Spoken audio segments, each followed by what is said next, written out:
Forever. Dog. Hey, it's Black Man Can't Jump in Hollywood. We have a great episode for you today. Presented by our friends at Mint Mobile. To get your new unlimited wireless plan for just $30 a month and get the plan shipped to your door for free, go to mintmobile.com/Hollywood. That's mintmobile.com/Hollywood. Enjoy the show. Forever. Dog.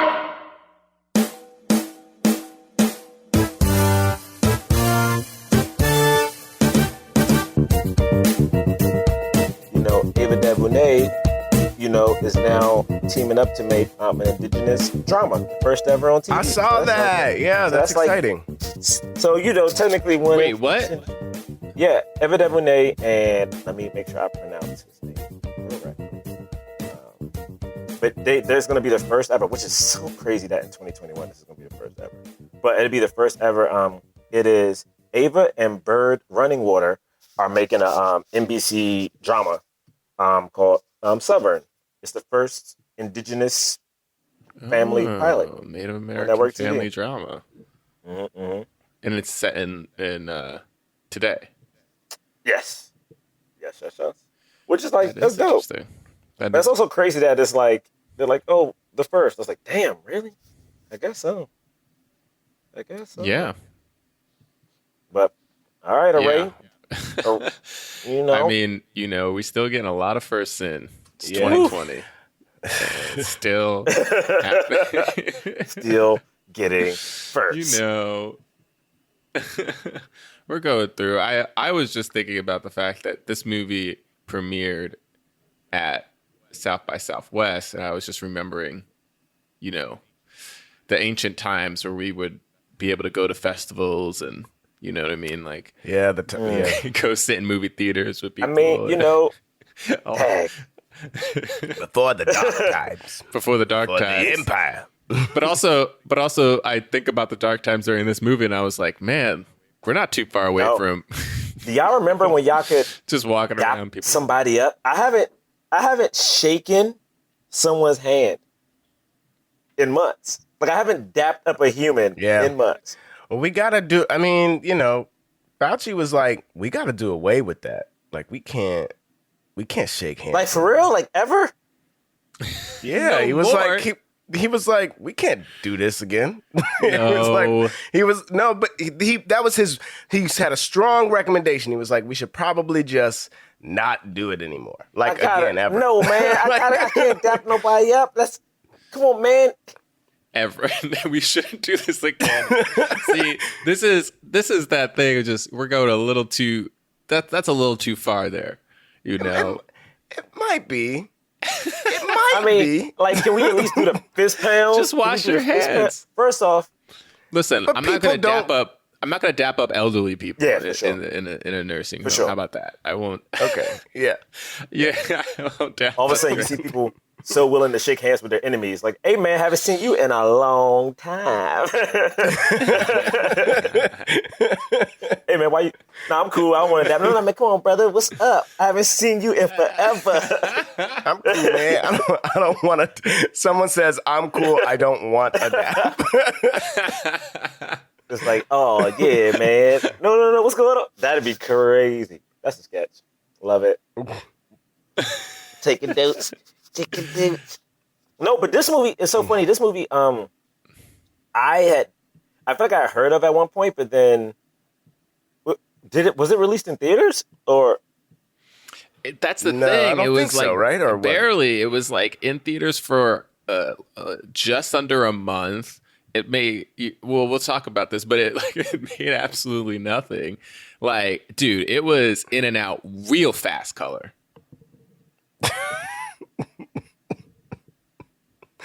You know what I mean? Like, it appeared and then it was gone. Boom, fast color. Yeah.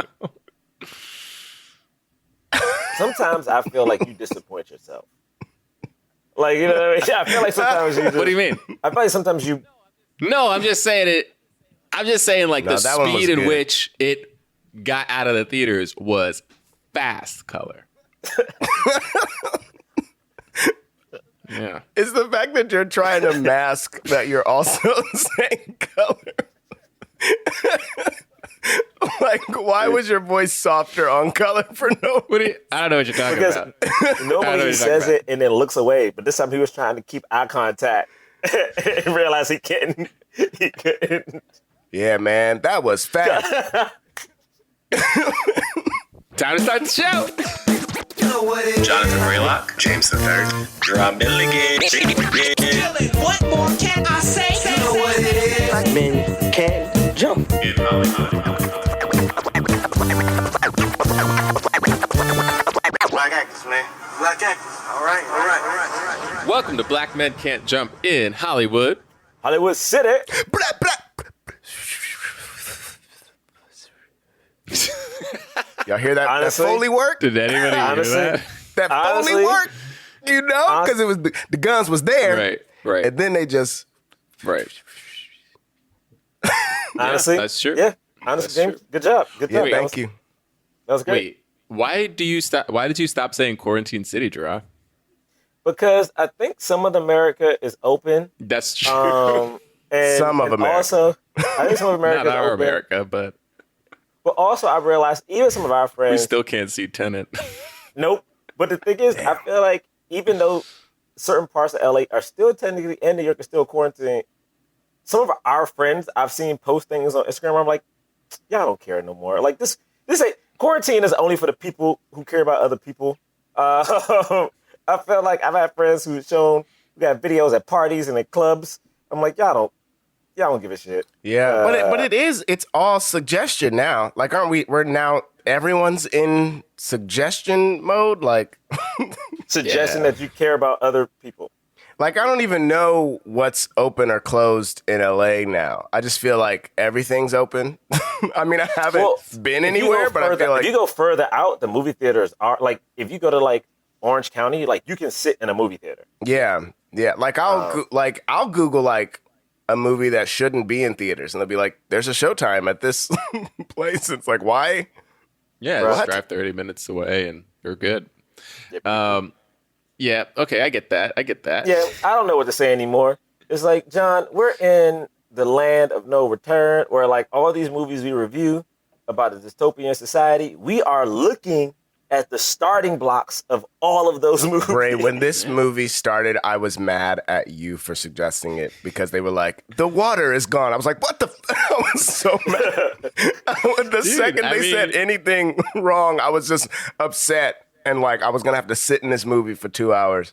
This is where we're at. This is where Yeah. we're at. We've been dreaming of dystopian futures for so long, and you know, we're starting to live in one. Who knows what's going to happen? I feel like this podcast is coming out right before the election, I think. Yes. Okay. Let me say what's so sad about this is I watched this movie on Hulu, and when the movie went off, you know how Hulu automatically plays something random that kind of fits. Doesn't matter if you watched episode 1.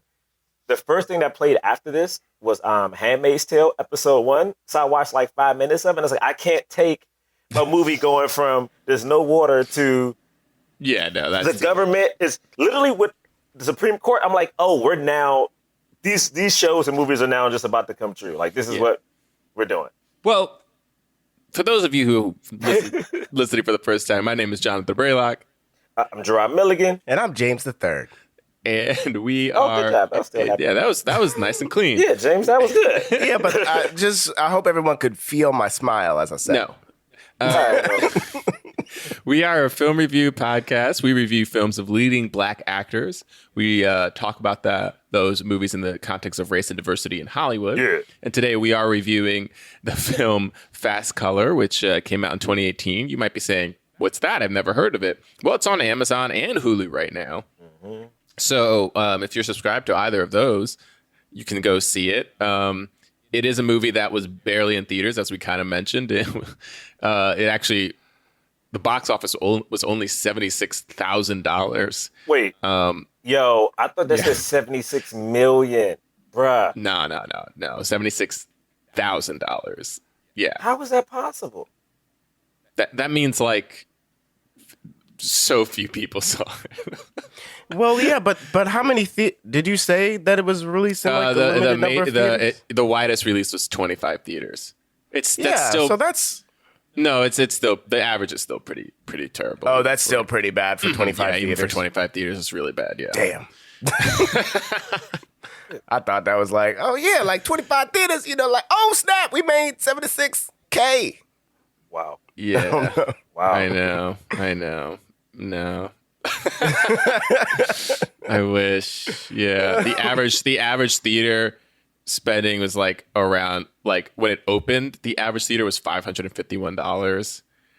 And it dropped down to like, at one point it was like $85, $80. Right. That's like But they also didn't market this at all, 4 to 5 right? Like people. this wasn't marketed at all. Like, Not at all. Not even a little bit. Yeah. Yeah. It starred, which is kind of crazy because Gugu is, she might not be an A-list celebrity, but she's certainly a celebrity. Absolutely. She's certainly a pretty famous actor, Gugu Mbatha-Raw. And so, yeah, the other two women, Lorraine Toussaint, I believe. And I don't know how to pronounce this little girl's name. Saniyya Sidney is how I'm going to guess it. I'm sorry. There's a lot of names. It looks like Saniyya. It looks like Saniyya. The phonetic. Yeah. But it's been a long time since I've been able to read that. But it looks like. Yeah. She was in Fences and yeah, she was in Fences and The Passage, which I watched up until like episode 5 or 6. She was very good in that. I did. It was funny. Yeah. That part in The Passage was written for a white girl at first, and then they redid that show 3 times, I think, at Fox.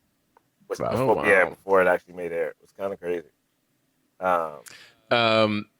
And this movie actually has a 81% Rotten Tomatoes, 62% audience score. Okay. It was directed by a white woman, Julia Hart, who also co-wrote it with, I think, her partner, who's a producer. And that's the backstory for Fast Color.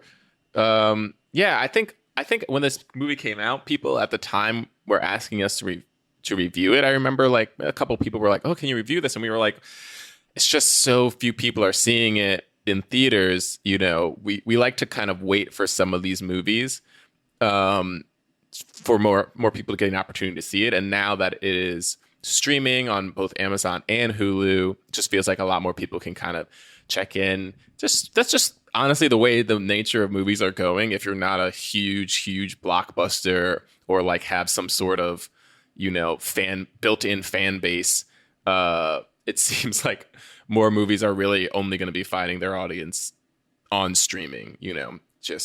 And especially now that movie theaters are closed, obviously. I mean, it was already happening, and COVID made it this way. So it's interesting. But yeah, I don't think this movie is based on any. It wasn't based on anything. It's like kind of an original idea and concept and script. Hey, we're Kelly and Lindsay from Teen Creeps. And we're James, John, and Jerah from Black Men Can't Jump in Hollywood. And we're here for some real talk. That's right. We're talking about wireless plans. I love Mint Mobile. I've said it a million times. I scream about it to everybody I know. Get on Mint Mobile. It's only $30 a month, unlimited, which I feel like is unheard of when you compare that to other big box retailers. All plans come with unlimited talk and text plus high-speed data delivered on the nation's largest 5G network. You can get the same exact coverage that Big Wireless is giving you for a fraction of the cost. By going online only and eliminating the traditional cost of retail, Mint Mobile passes significant savings on to you. If you're not 100% satisfied, Mint Mobile has you covered with their 7-day money-back guarantee. Get your money back! Break up with Big Wireless and switch to Mint Mobile's premium unlimited data plan for $30 a month. Cut your unlimited wireless bill to $30 a month at mintmobile.com/Hollywood. Hell yeah. Hey, Forever Dog listeners, it's Jonathan Braylock, Jerah Milligan, and James III from Black Men Can't Jump in Hollywood. This year, we have seen what staying silent can do. And right now, you have an unprecedented opportunity to speak up, cast your vote, and be heard. It's never too early to register to vote, but it might be too late before you know it. We want to help make it easy for you to register and have a plan for November 3rd or before if early voting is an option in your state so that your country can finally reflect your values. Yes, go to foreverdogpodcast.com/vote to register. Check on your registration often. You should do it like every day to make sure and learn how to fill out your ballot. I don't know about every day, but listen. Every day. All right, still register. Good. Am I good? All right.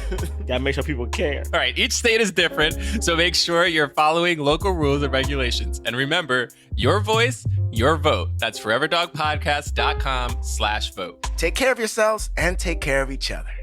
Yeah, but y'all better vote. All right, go vote. Yeah, shall we start with initial thoughts?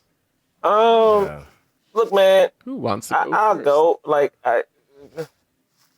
I'm happy this movie exists. I think it's a good movie. I don't like it.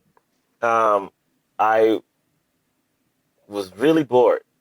But the acting was good. You know what it was? It was like, I don't know if they wrote this movie with the intention of having 3 Black women at the heart of it, which I did think was really cool because it's like, oh yeah, Black women are saving the world, literally, which I think was dope. But there was something missing, man. Like something was like, you know what it was? It had so much they could have talked about because 3 Black women were in it. You could talk about testing on African Americans, which I think they kind of hinted at. You can have that thing of like Black women as the foundation and backbone of the world, which I don't know. Look, man, I'm happy these people got jobs, but I never need to watch this again. Like I don't know what I'm gonna talk about because I don't want to diss this movie because I love all the actresses, but I don't know what to talk about in this movie because I was that bored with it. Yeah, was that a first impression? I don't know. Like I'm happy. I mean, it's strong. I'm happy. Look, I'm happy. I'm happy it's here. How about that? Yeah, I know what you mean though. I say this. I think like this is what I was talking about with Tessa. This movie has a kind of metaphor and allegory happening within it that's very powerful and very like, you know, it's a cool theme or message that it's trying to convey about the power of women and specifically Black women, the generational power of them, as Tessa was talking about, the ancestral power. Like there's a world, a dystopian world, which this movie sets up that is, because white men are in control for the most part, it's a world that they have created and it's falling apart and they're looking for answers and they're trying to, harness the power of Black women, but in a way that takes away their agency. So there's like a lot going on in that regard. The thing is with these types of movies, sometimes what I feel like they lose is like the actual, like what makes audiences kind of gripped just from a narrative storytelling perspective, even from a cinematic perspective. Like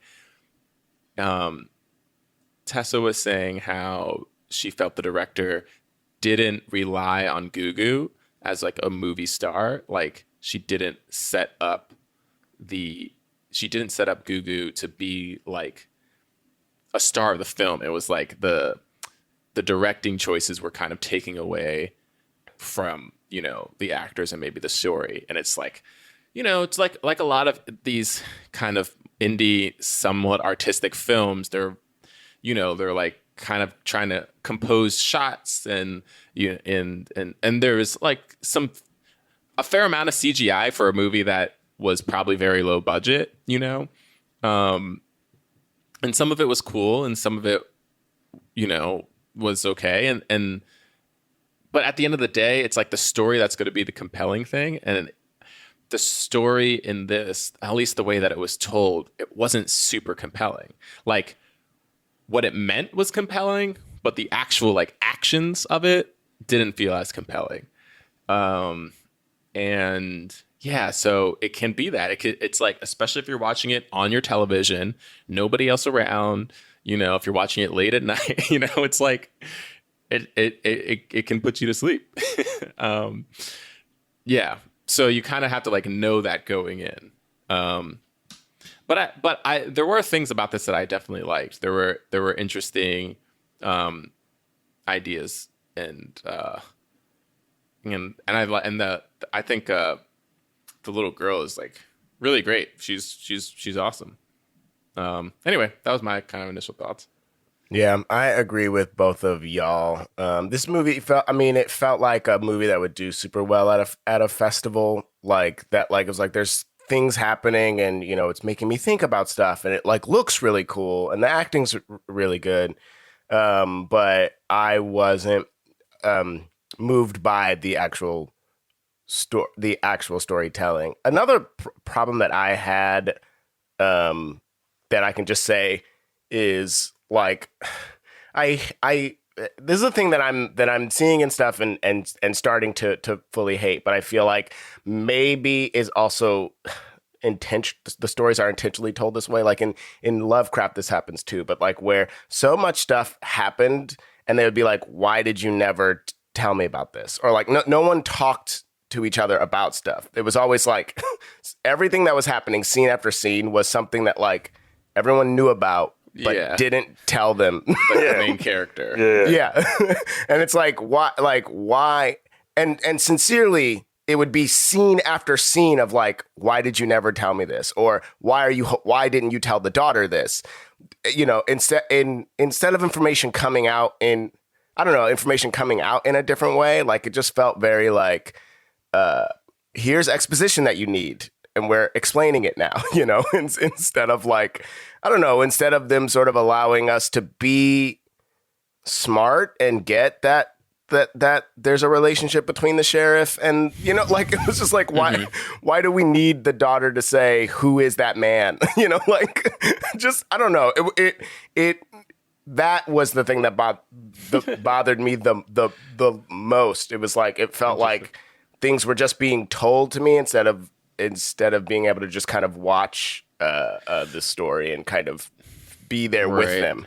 Then also, like with like Lovecraft and also potentially with this, like the withholding of information, I think could sometimes be important because it's like, oh yeah, look at how these people that should be close to each other aren't actually talking. Like, because I can feel that in my life sometimes, like of where like, and then even just thinking about like, Black ancestry, like a feeling like I don't know anything that happened before my mom. Like I'm guessing things about my grandparents. I'm guessing things about, like I don't know. I just don't. We didn't talk about that stuff. So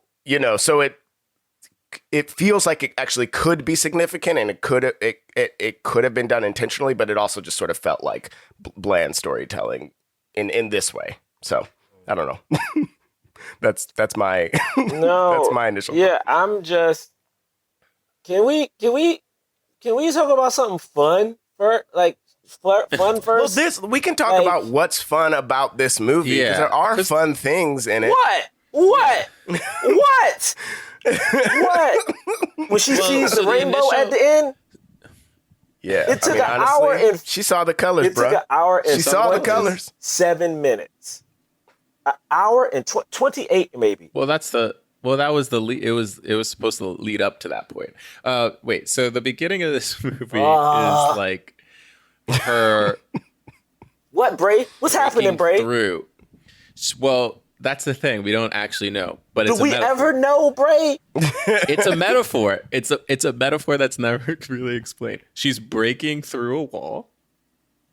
Okay, like the first shot is her breaking through a wall and escaping, a prison that she was in. Hey, nice. Hey, Bray. You know what I mean? Like, see that? You see how that works? Bray, James. You see how that works? Both of y'all got cars, right? Did either one of your cars have the little unlock button that you can do from a distance, and the lock button? Yeah. So throughout this whole scene, we're running. She got keys in her hand or whatever. We hear this alarm, and all of a sudden she breaks through the door. Alarm's going off. I'm like, oh shit! People might be rushing her because the alarm's going off. There's one sole car there, and she just presses the button and it stops. I don't know because I don't have a car, but I feel sometimes if you press the button before you're at your car, you can stop the alarm.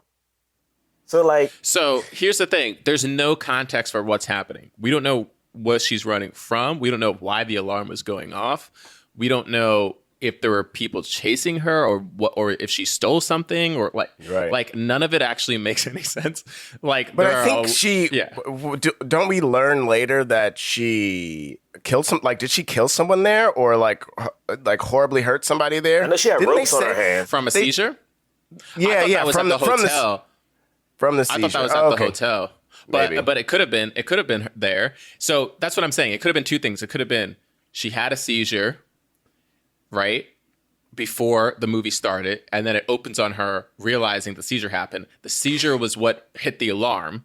Yeah. And so she was running out to go. It wasn't like the alarm wasn't what she was running from, so it doesn't matter whether or not she stopped it beforehand. She was just trying to get to the car and get away because she had a seizure.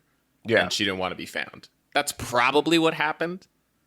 Right. Because they say she had two and and we only saw one.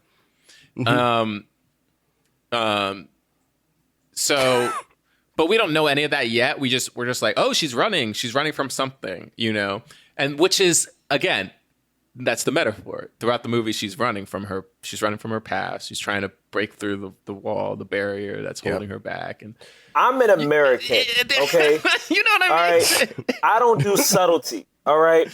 You got to tell me what is happening. What am I? No, I know what you mean. What am I, the French? Huh?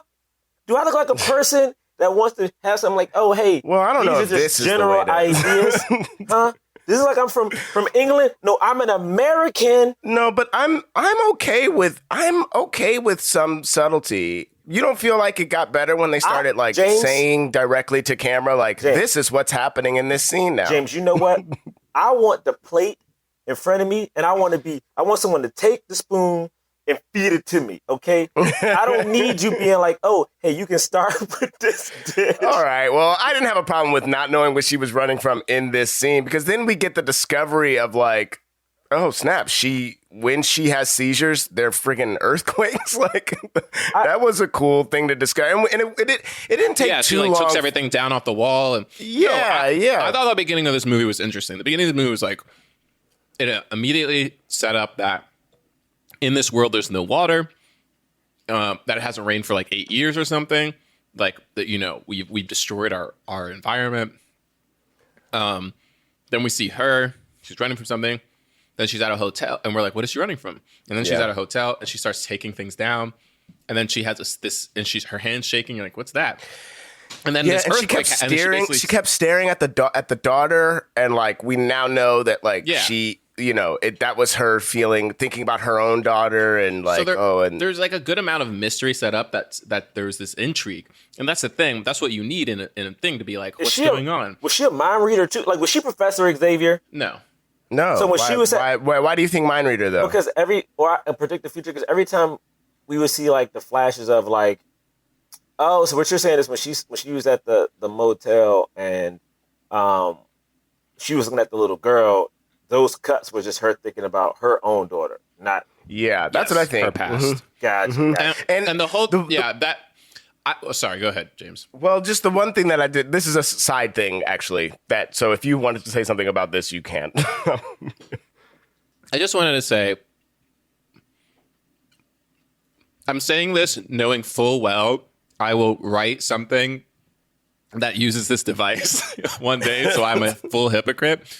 But I do think it's a kind of like, it's a little bit of like a cliche and like kind of boring device to keep cutting to some thing in the past that we don't know what it is. That we don't know what it is, but we know we're going to see at the end of the movie.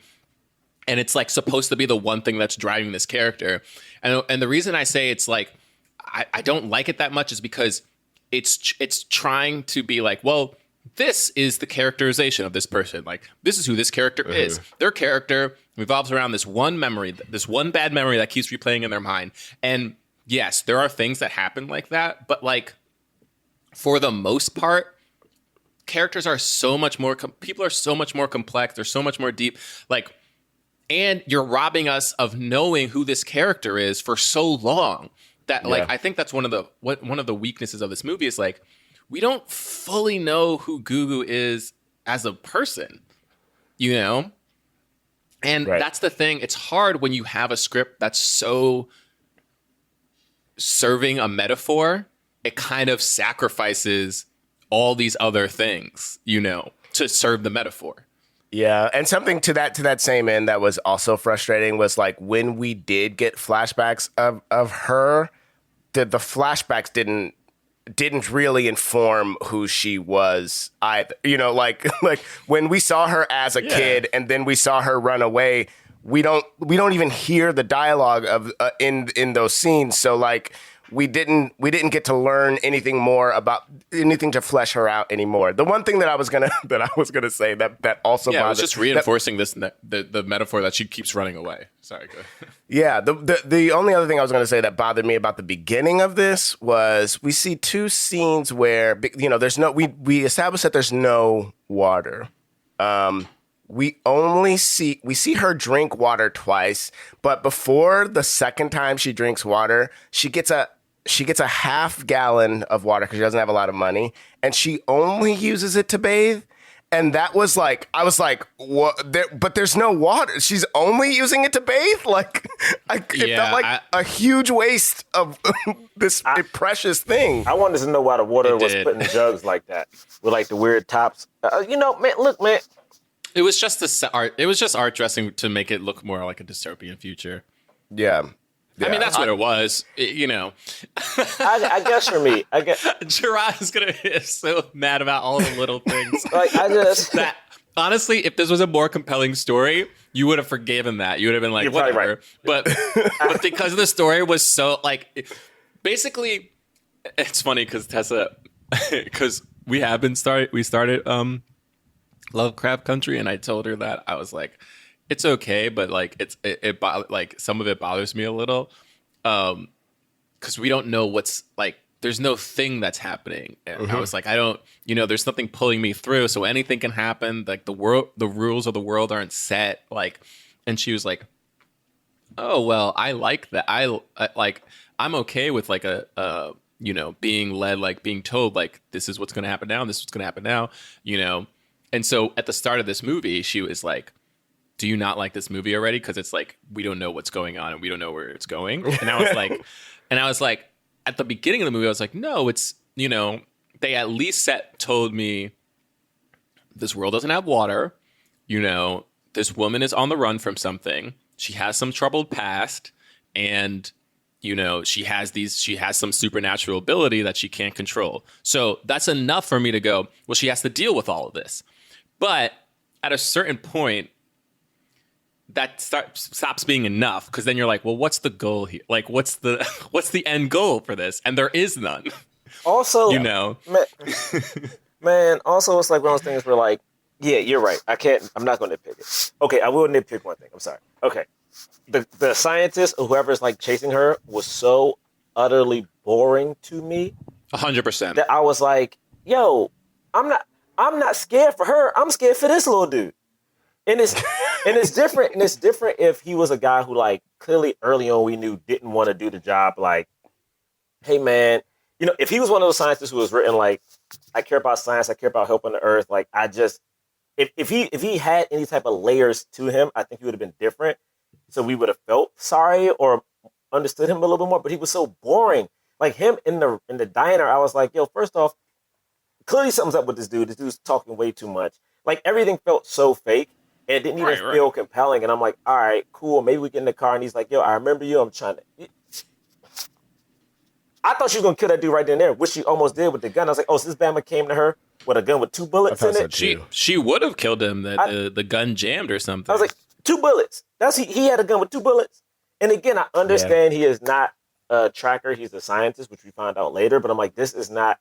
I don't feel scared. Like, we don't. Even if they would have just dressed the people at the end of the movie just in different outfits, so they felt like military people chasing her down. It just, I wasn't worried ever. I was scared in this scene in the car. That was unsettling to me. Like that he just suddenly was just like, I know who you are. Like, I mean, of course he was going to say something like that, but it was like, she's in this car. Like, we don't know what he can do. Like, we don't know what's going to happen. That was unsettling. But then I felt like they didn't, they didn't flesh him out more after this scene. So it was like, so then it was for nothing. I'm sure this actor is great, but he was so. There's another part of me that's like, was this also in service of the metaphor? You wanted to get a white man who felt weak, who felt boring, who felt like they didn't command presence, to show that Gugu is more powerful than this dude, even though she's running from him. Like, I don't know, but it was that whole. That's when I started to lose interest because. Sorry. That's when you started? Well, yeah, because. Yeah, this is when honestly, I started too. It's because we get to this diner. She's talking to this guy. It's so obvious. She kind of knows it's kind of obvious for her too. Like, something's up with this dude. But then she comes out. There's a cop there. He helps her. So she's like still suspicious, but she's like, well, I got to get away from this cop. And we're like, yeah, she does, because she's running from something. We don't like, there's some people are after her already. We already feel like that. Then he's talking to her, blah, blah, blah. Then he says that. The reason it was scary that he was like, I know who you are, or who do you think called the cops, was because for him to say that meant he wasn't afraid of what she would do. Yeah. Because then I was like, well, why isn't he afraid? Like, yeah, that means that he think like he either he has a gun. He knows he has who he's after. And so, right. Yeah. Like, what if he's not afraid of her, then what can he now do? What are we going to. Then we see that nothing. He had a little thing. She had a gun. She shoots him. He's still kind of trying to fight. She almost kills him, but the gun jams or whatever. So she just drops it, which is, I hate when they do that in movies.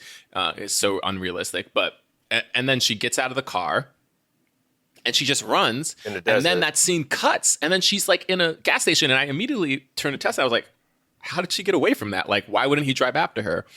Now we learn on later, because he says something to the extent of like, I didn't want to take a crime scene into town, which doesn't really make any sense to me. It's like, okay, you don't want to take a crime scene to town. You got shot. Like anything anything that you couldn't explain with a car, you also can't explain not having a car and having a gunshot wound and bleeding. Like, you're leaking. Face is messed up. It's like the same thing. So like, it didn't really make any sense that he didn't follow her.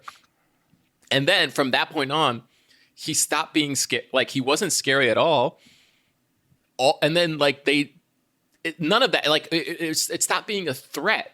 Like, you know what I mean? And so then I'm like, well, then what's this movie about? And so we get this whole middle portion where they're at the house. Why? And we're just like learning things, like piecing together, who she is and this and that. And again, this is where the story comes in, and it's like, okay, so we're learning her mom has the power, and her daughter has the power. And then we learn, but not her power though. Book. They got a different kind of power. They got a different. Well, it's power. Different and the same. Yeah, it is the same. The reason that the power became what we learn later is like the power got different from her after, I think it was like after she gave birth, or it was something where like there was some point in Gugu's life when the power stopped happening and she started having the seizures. So it was weird because she was saying that she had the seizures as a kid.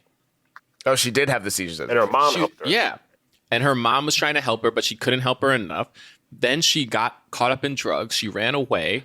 And then we learned the reason she got caught up in drugs is because when she took the drugs, the seizures stopped. But she also lost her powers. So again, this is the metaphor, right? Like black women, like black people getting trapped with drugs. It takes away their power. Yeah. You know what I mean? But they're trying to like, calm whatever rage inside them that's causing destruction that they can't control because of whatever. Anyway, Right. so then she she like has a baby. We don't know with who.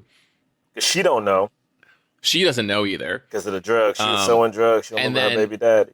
At this point, all we know is that she somehow got the baby back to her mom, dropped her off, and then left again, and that the seizures started coming back. She did say when she had the kid, the seizures stopped for a moment, but then they came back, and she was like, I had to drop him off. And of course, at the end of the movie, we learned like Right. That the first time it she had was the the seizures, return of the seizures. She almost killed the daughter. Right. she almost killed her daughter. But what is this now? What are the? I think in terms of this movie being a metaphor, the seizures are the most kind of. It's not super clear. I think it's partly, you have this power that you can't control. Perhaps the anger and oppression, and it rattles, and it can cause destruction to those around you. It could hurt other people. But you're not a threat. You just need to learn how to, control it. Whether that is like a direct symbol for like Black people's rage, or just women's rage, or whatever. I don't know. But it's very loose, And then in terms of this world, I don't know what it means, because I'm like, in terms of the actual story, you lose the metaphor. You go, yeah, she is dangerous, and she needs to figure out what's going on. And like, because we don't know what these government people are doing, we just assume, because in most movies, if somebody from the government or a scientist is trying to capture you and do experiments, they're doing it for like nefarious purposes. But there's also the thing of like, hey, if there was somebody who was like, mentally unhealthy in our society, and they're hurting people, we do have to like go, hey, you need professional services. If you're unwilling to come in on your own, we have to like take you in, because you're going to hurt yourself and other people. So how does this track in this story? Like, Right. She is a danger. And we haven't seen that they've been torturing her, or like we don't get that at all, Nope. We don't even know exactly what they want to do. Right. Bruh, listen, man. All right, I'm trying to look up the reasons so quiet. I've been trying to look up to see if they wrote this movie with Black women in mind, and I think they did, because it ended up being released by what was it? Oh, Black women in mind, probably. Yeah. Because it ended up released by Lionsgate's, like, apparently Lionsgate has like a diversity focused production arm. So the movie was released by Code Black Films or whatever. And I'm like, all right, I get that. But also it feels forced, man. It feels forced. It feels like this movie was made by, and again, I don't know them. They seem great, but it feels like this movie was made by, I got one Black friend. You know what I mean? It just feels like the nuances and the struggle weren't there, even though, again, I really appreciate the effort in trying to do it. But And I do like seeing the 3 generations of Black women. And apparently there's supposed to be a superhero movie or some shit. And like, Yeah. because they have powers? Yeah. No. No. Because you don't have power. Yes. No. She even does. The mom has the most badass superhero moment of all time. She makes all their guns disappear. It's so There is cool. a difference between sci-fi and superhero. Okay? And I say that as a person who, James, you read as much comics as I do. There is a difference. This movie was a sci-fi movie, which is fine. Just because this woman did some X-Men agree. type shit, and like, I'm assuming it's supposed to be. I don't think it was really super. No, man, because they don't. There's nothing that they do that was even trying to like save humanity, or like you know what I mean. Right. Like there was no. Well, they are right. Like, they are not superheroes. They are powered people. Sure. Again, I don't mind her. Like, I get it, man. You know, she about to. I guess it's not sci-fi because it's more fantasy, right? Because it's like, Mm-hmm. unless they're trying to say that there's some evolutionary thing. That was happening. Wiki just calls it a supernatural. I know they all call. I know most people call it superhero. Yeah, supernatural. Supernatural is what they. But there's something into that. There's There's something into figuring out, like, again, like the door even brings it up. Are there more people? No. How do you know? I just know. But that's really what she say, self-centered. Still, there's no people. I'm like, cool. So there are only 3. I love it. Yeah, she called it narcissistic to think that they were the only people who had these type of abilities. We never figure out how they got it, if anybody else got it. We don't know how the government. Well, no, we do. There are people. There are other people who can. Well, at the end of the movie, they little piece of paper that said Right. like there's somebody in Rome. Like there are others of us out there. Right. Hey, man. The idea being that like they've had this power throughout their whole family, and their family was just trying to like self-protect. And the daughter's like, we got to use this power to help people, to not just help ourselves and also help other people. Hey, you know what movie did that better? Black Panther. I mean, yes. You know that movie also had like not the special effects part of it, the conversation. Like the right. No, you're right. I know You're that right. this movie had some. I know this movie, didn't tell a traditional superhero story, but I understand that I understand them feeling like, this is sort of extrapolated from superhero, like this from the superhero genre. Like I generally like these like smaller movies with like powered people.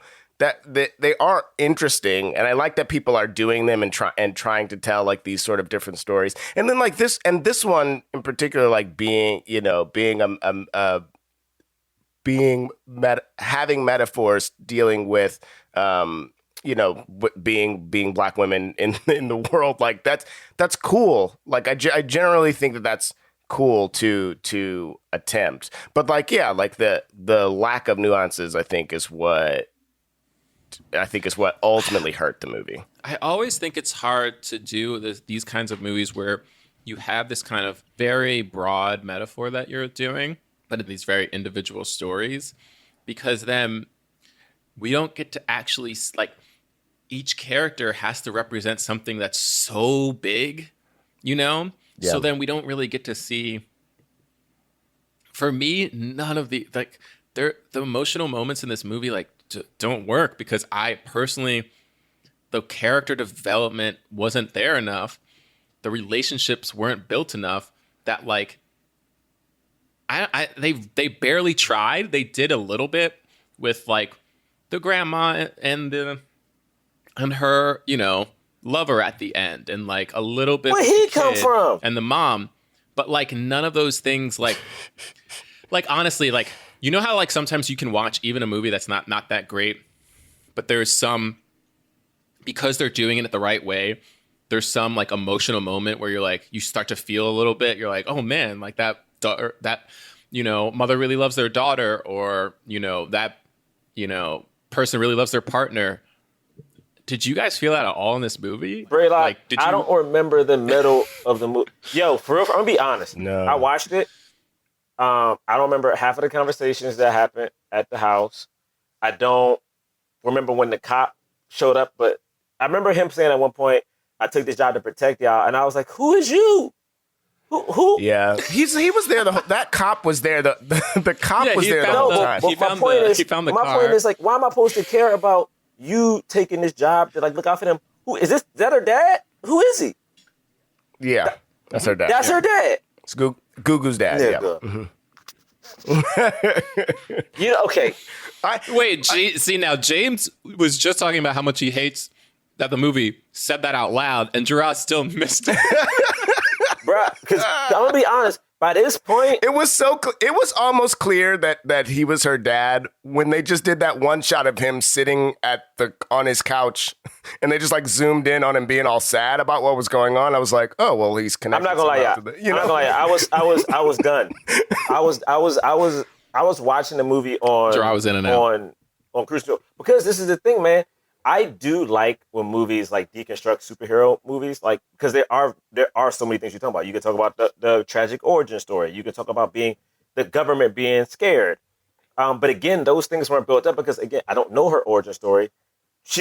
Even if you had a shot of her running in that first scene and she's running out of the building, and in the building you just see like some sign that just signifies that this was a government something.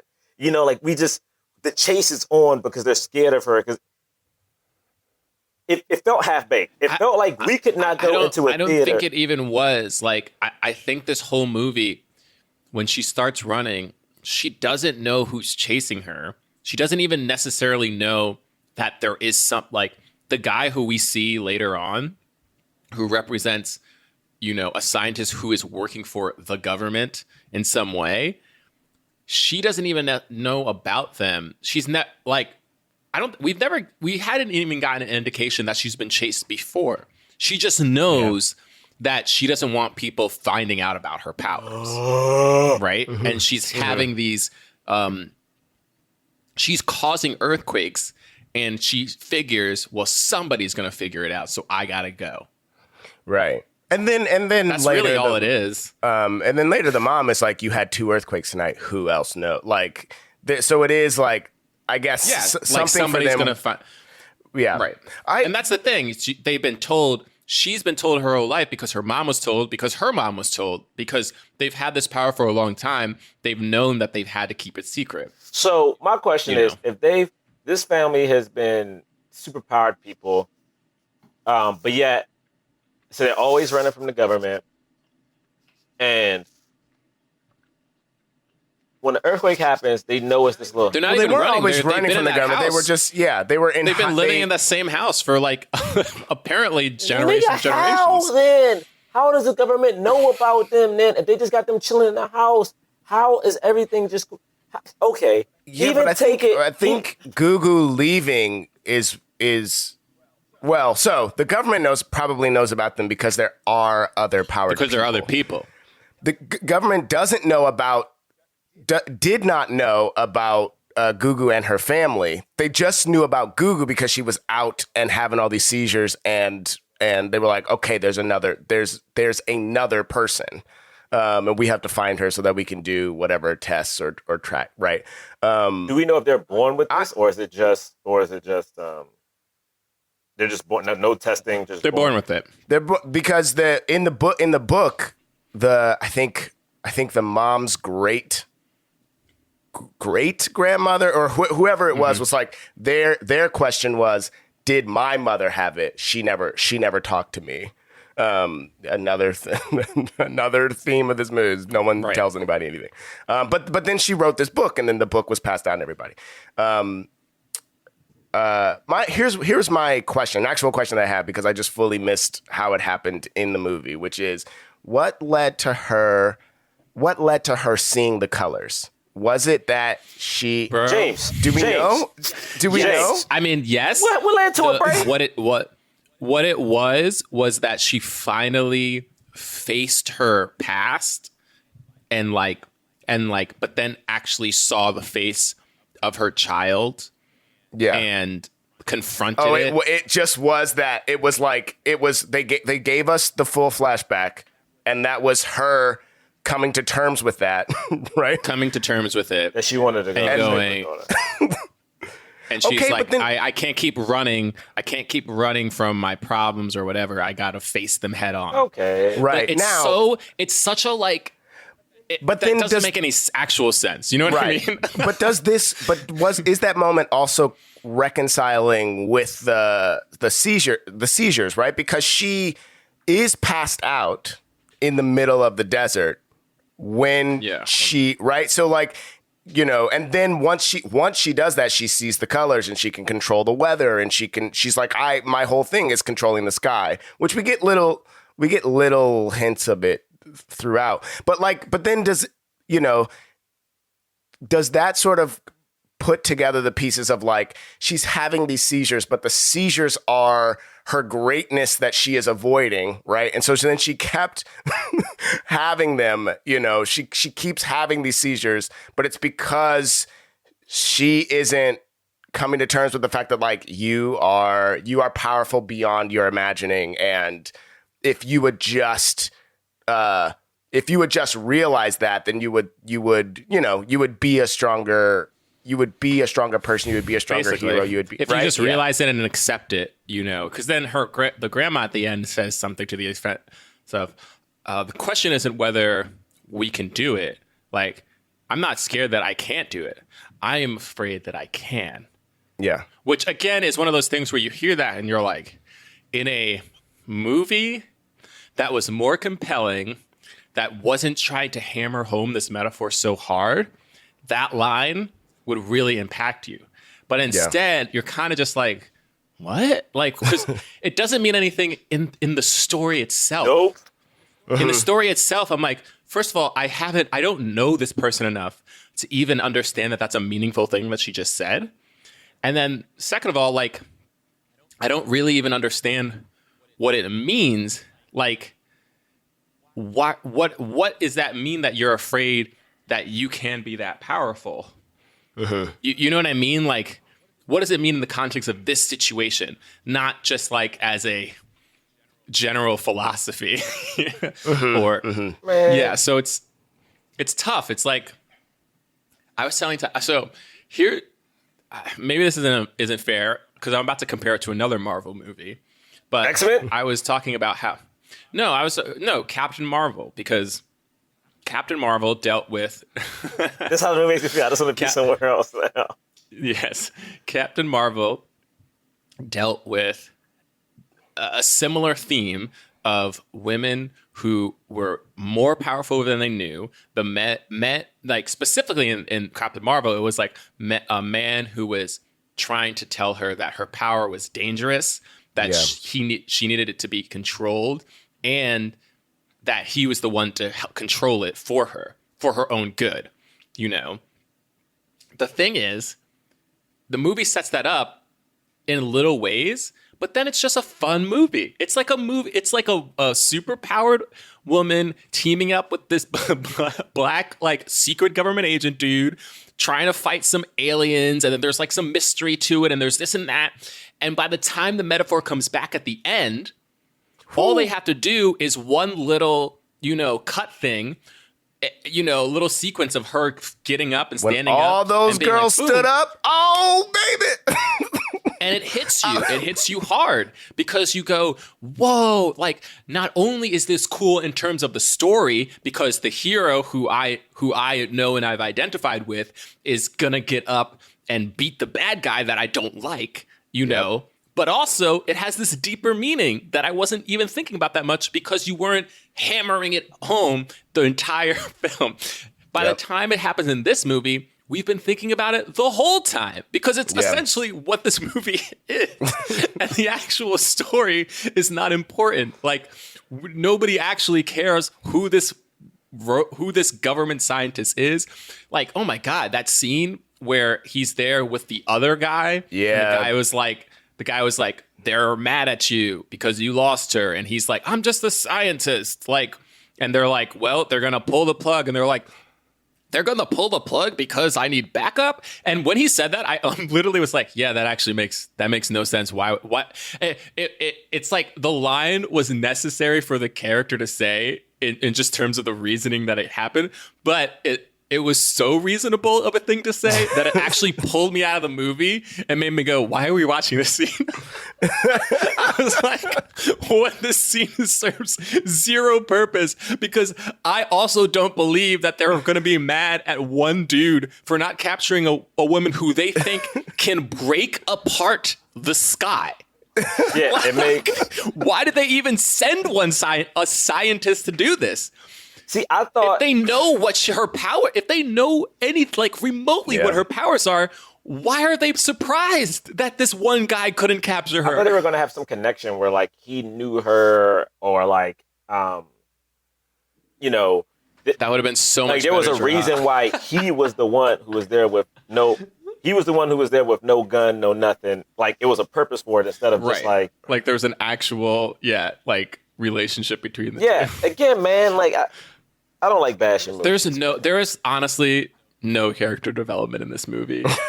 There's none. Like, there really isn't. Like, someone's past action, like one thing that they did, and I think it's tough because I read some reviews that were like Gugu's performance was a little one note. And and I know what they're talking about, but I'm like, but it's not her fault. Like, what could she do in this movie? You know what I mean? Like, it was so that she had so little to work with, and because this movie purposely, it's like it works in the beginning because it's the beginning of a film, and you're like, I don't know what's going to happen. I trust that this movie is going to tell me what's important and stuff like that. But because this movie the whole time was operating on this, like, who knows? Like, what happened in her past? We don't know. We don't know. What's her powers? We don't know. Who are these people? We don't know. You know, what's going on here? We don't know. We don't know. We don't know. And it's like mystery, mystery, mystery, mystery, mystery. And at a certain point, it gets boring. And then when they start giving you answers, you're like, oh, okay, but what's going on? And they're like, no, that is what's going on. And you're like, well, that doesn't. I don't care. And I feel bad because I know that I'm sure there are a lot of people who really like this movie. Yeah. You know, and it is beautiful in that kind of artistic sense of like what it's supposed to mean. But for me, these kinds of things work better as short films than feature-length films. Yeah, and when I was watching it, I was like, oh, was this a short first? Like, it felt like, we've watched a couple superhero movies that like started as shorts. But no, this wasn't. It was bad. No. You know. Yeah, but I was thinking like, I bet this short was fire. Like that was my thought while watching it. Man, you know, sometimes I sit and wonder how things get made, right? Like for real, friend. And I'm really not trying to like that podcast. Yeah, and I'm not trying to diss it's this. a good podcast. I'm not trying to diss this. It's just like one of those things of like, when it came to like the character development and stuff like that, I just feel like I can't tell, because a lot of time I feel like we will review a movie like this, it's usually by a white director, and I'm like, is the pitch process different?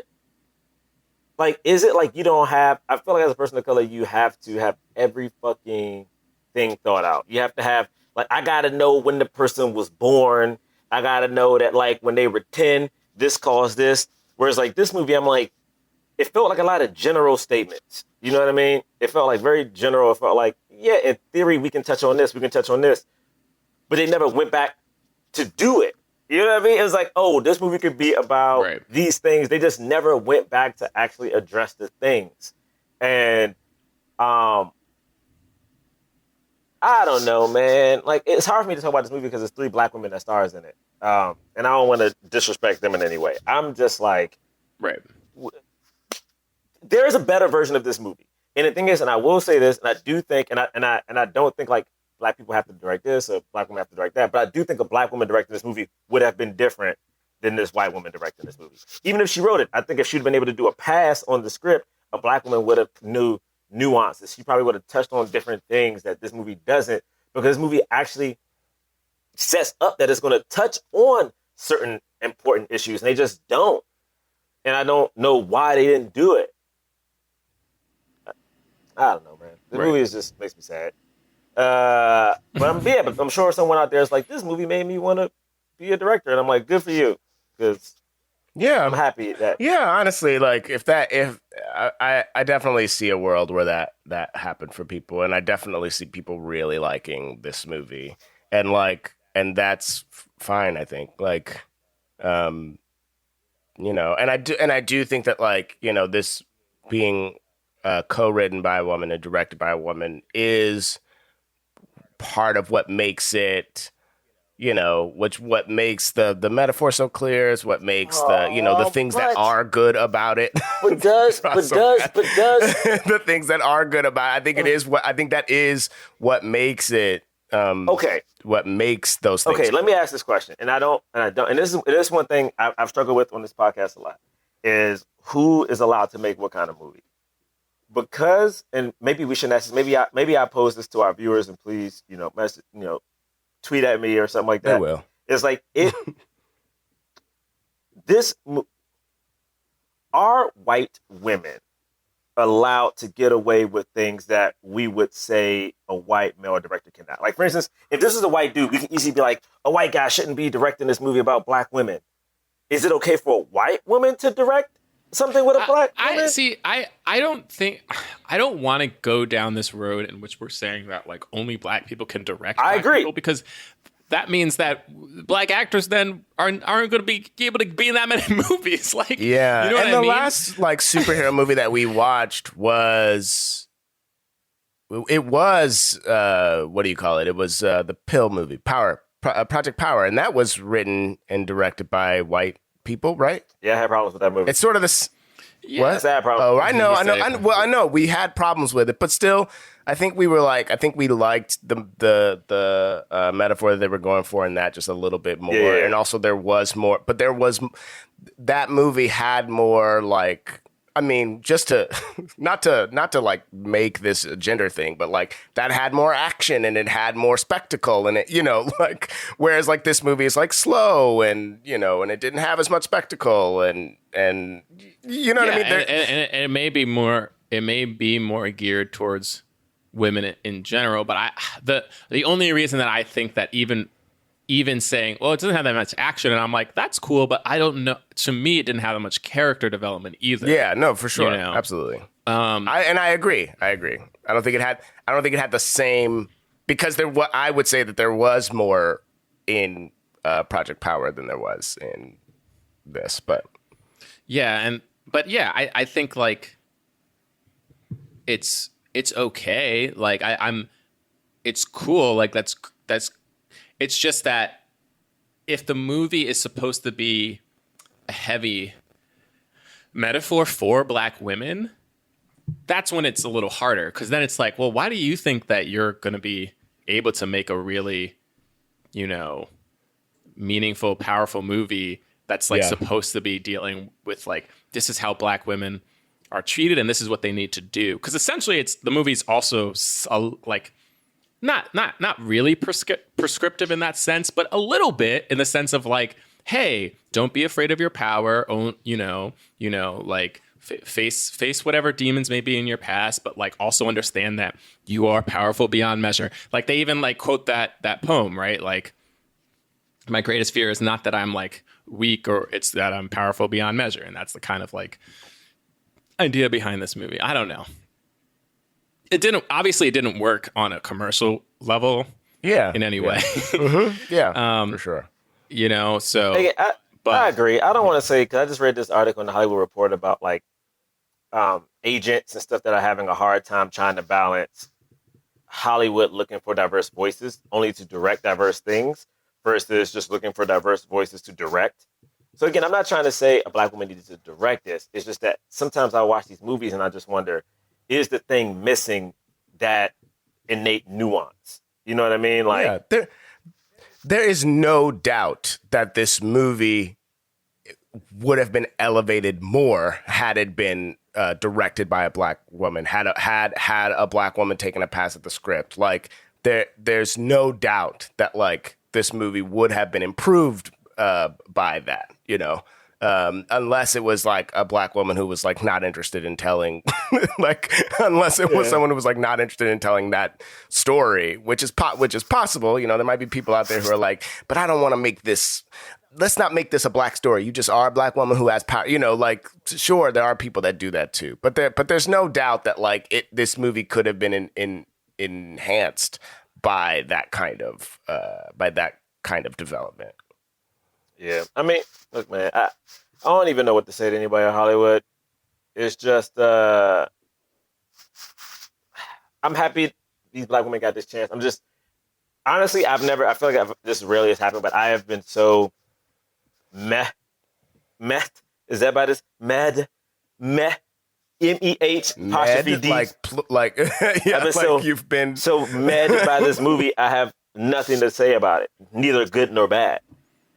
Like, it's just like, all right, I watched this for an hour and 42 minutes of my life that I don't have now.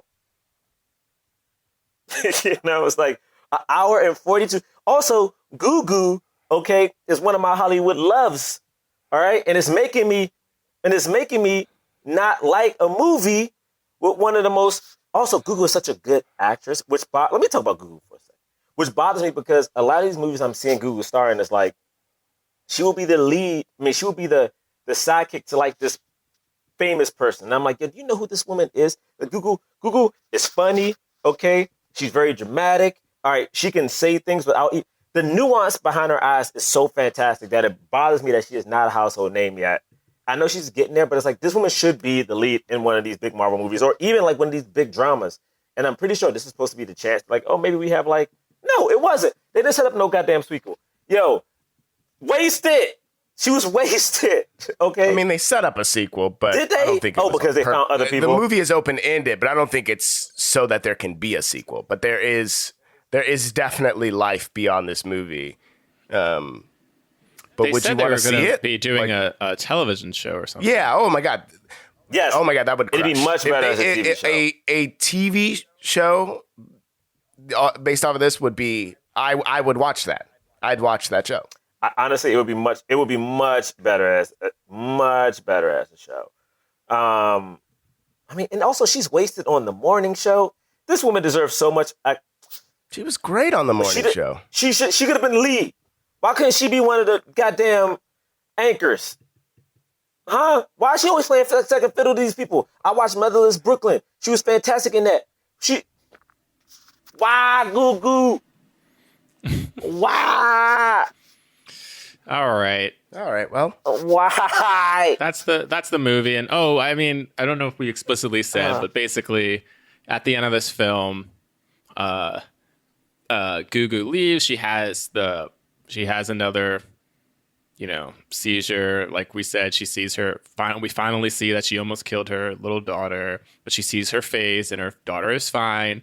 She wakes up and it's like raining a little bit, and then she looks up the clouds and she's like, I see the colors, and we see that those colors, baby. She colors sees the are colors. everywhere. She sees the fast She colors. runs through the colors. And she's like, I can do it. I can control it now. Everything works now. And the mom's like, oh okay. And they kidnapped your daughter. We got to go back. And the grandma's like, yeah, like I'm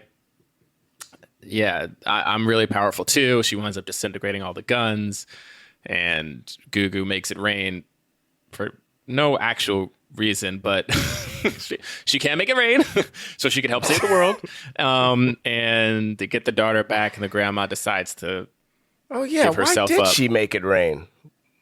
Oh, maybe it was to like draw the people to her. She didn't draw. She went to them. She could have done that just by being like, I'm here. She didn't. But because that was also letting us know, the audience, that she has full facility over her abilities. That's 100% what it was. It was to let the audience know. Yeah, had nothing to do with the story. Anyway, and then the grandma is like maybe the most powerful of them all.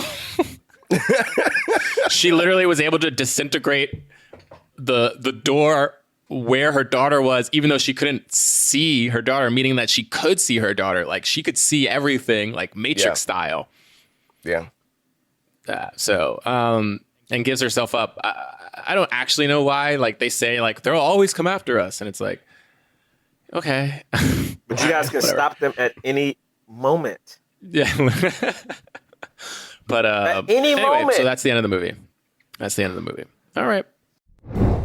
Hey, I have a question for you. Mm-hmm. Is there something that's kind of, I don't know, interfering with your happiness or maybe preventing you from achieving your goals?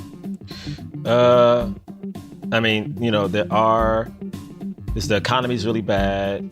Coronavirus is still pretty high. People won't wear masks. Our president literally is trying to disrupt the postal service. There's rioting on the streets in the country. But other than that, like, we good. Other than that, okay. That's really deep. But BetterHelp will assess your needs and match you with your own licensed professional therapist. So you could talk about all of those things you just started talking about. You could start communicating in under 48 hours. Wow. I mean, and listen, please remember, this is not a crisis line. It's not self-help. It's professional counseling done securely online. You'll get timely and thoughtful responses. Plus, you can schedule weekly video or phone sessions so you won't ever have to sit in an uncomfortable waiting room as with traditional therapy. We all know what those waiting rooms are like. It's uncomfortable. You might see somebody else. You We're not trying to do that. And we know money is really tight right now. The economy is going what it is. So BetterHelp is more affordable than traditional offline counseling, and financial aid is available. So please take advantage of that. BetterHelp wants you to start living a happier life today. So visit betterhelp.com/jump. That's better, HELP, and join over 1 million people taking charge of their mental health with the help of an experienced professional. Yeah, man, it's nothing to be ashamed about. Taking care of your mental health is needed, people. Special offer just for Black Men Can't Jump listeners. You get 10% off your first month at betterhelp.com/jump. Shall we move on? Yeah, I mean, because I don't do bits anymore. Because the thing is, now your boy What's that, James? is he ain't got no bits, okay? Okay. There's no bits left in the boy, okay? Bitless. You got you. You said all right. No bits. Ain't got no bits. All right. Not just Okay. not We get it. You have no bits. okay. Let's not make this into a bit. This isn't a bit because I don't do bits. Okay. Your boy ain't got no bits. What? All right, James, this is a bit. No. John, what? John, I in said this. your boy ain't got.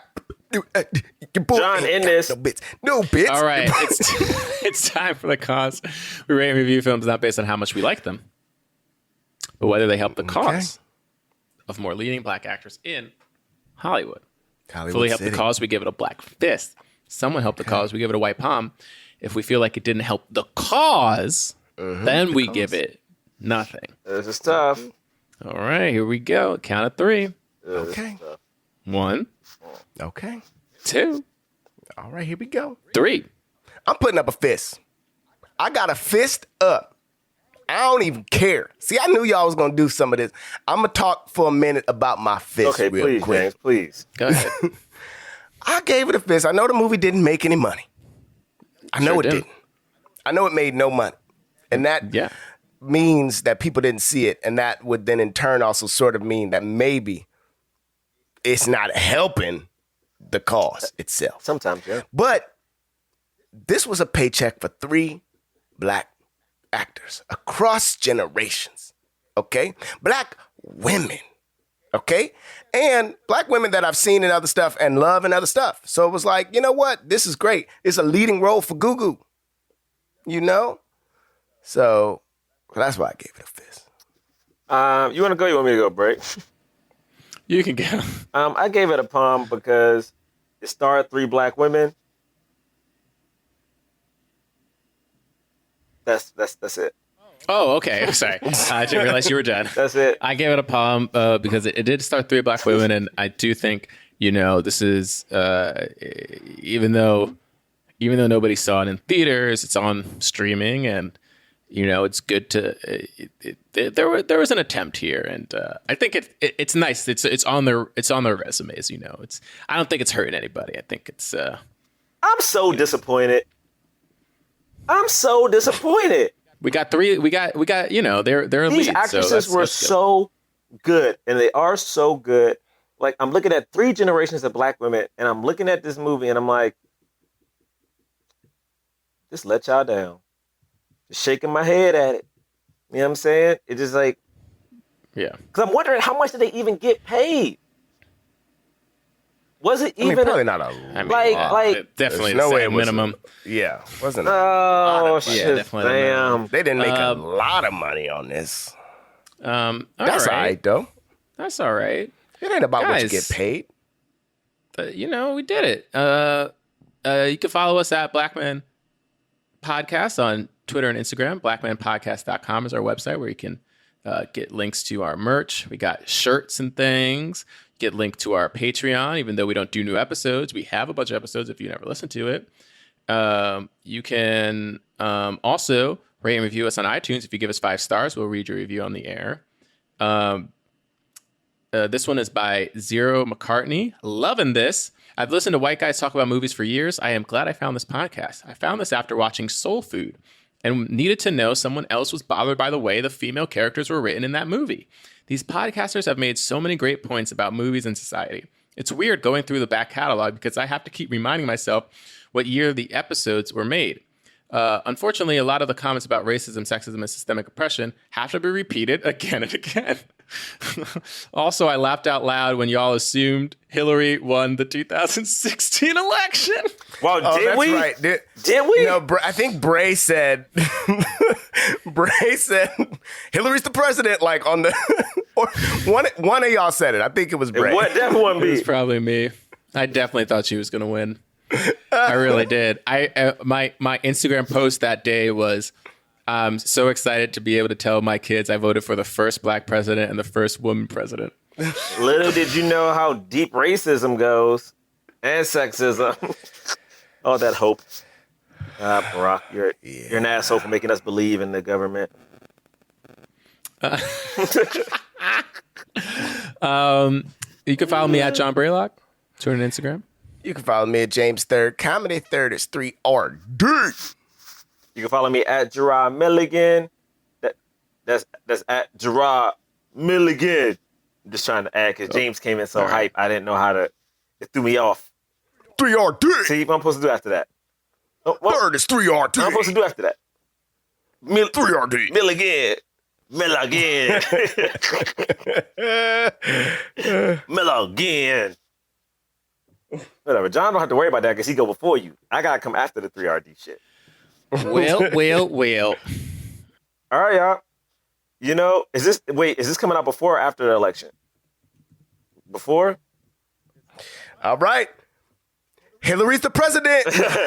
Make sure y'all go out and vote. Okay? Vote. The lines are long. So, take a snack. Some people are taking little mini chairs. If you're voting in person, protect yourself. Be safe, folks. Peace. Forever. Dog. This has been a Forever Dog production. Executive produced by Brett Boehm, Joe Cilio, and Alex Ramsey. To listen to this podcast ad-free, sign up for Forever Dog Plus at foreverdogpodcasts.com/plus. Check out video clips of our podcasts on YouTube at youtube.com/foreverdogteam. And make sure to follow us on Twitter, Instagram, and Facebook at Forever Dog Team to keep up with all of the latest Forever Dog news.